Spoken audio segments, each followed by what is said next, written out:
Big stocks कौन कौन से? देखिए पहले न्यूज़ एड्रेस कर लेते हैं, उसके बाद बाकी के। न्यूज़ वाला स्टॉक MCX है, बड़ा पॉजिटिव है ये MCX के लिए। स्टॉक चल चुका है वैसे, लेकिन ये स्टॉक ऐसा ही है, जब चलता है तो ऐसे ही दौड़ता है। तो MCX में पहली बात तो न्यूज़ क्या हुई है, सेबी से जो इलेक्ट्रिसिटी फ्यूचर कॉन्ट्रैक्ट है उसको लॉन्च करने की मंजूरी मिली है, और इसमें बिजली कंपनियां, डिस्ट्रीब्यूटर्स और बड़े ग्राहक ये हेज कर सकेंगे। बिजली एक हमारे लिए बहुत बड़ा एक सेक्टर बनने वाला है, आगे जाके ध्यान रखिएगा इसको।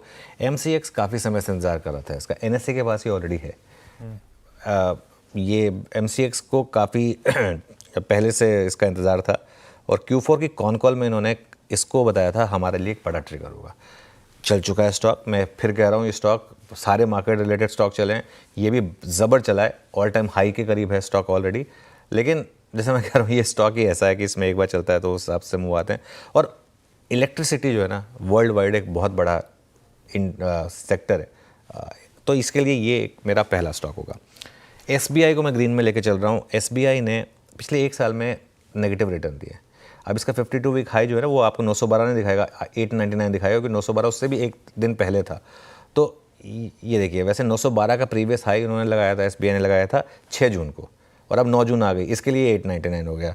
तो एक साल में अर्निंग्स बढ़ गई और स्टॉक गिर गया, तो ये स्टॉक अपने आप अंडर वैल्यूड हो गया। और मेरे ख्याल से चार्ट पर भी इसने गोल्डन क्रॉसओवर बनाया। अब वो जो निफ्टी पे गोल्डन क्रॉसओवर काम किया था, अगर यहाँ भी काम करेगा तो यहाँ भी मुझे लग रहा है कि 10% के करीब की रैली SBI में भी पॉसिबल है। तो इसके लिए SBI को मैं ग्रीन में ले रहा हूँ।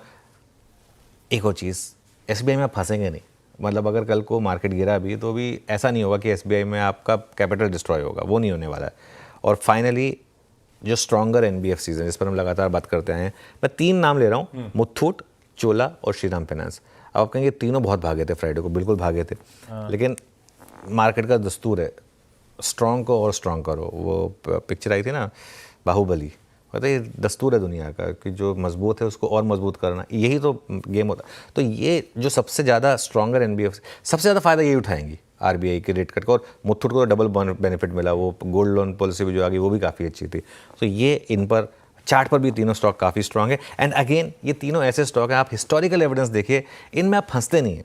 देखिए मैं जब भी अपने स्टॉक्स लेता हूँ ना, मेरा सबसे पहला ये होता है कि लोग फंसे नहीं।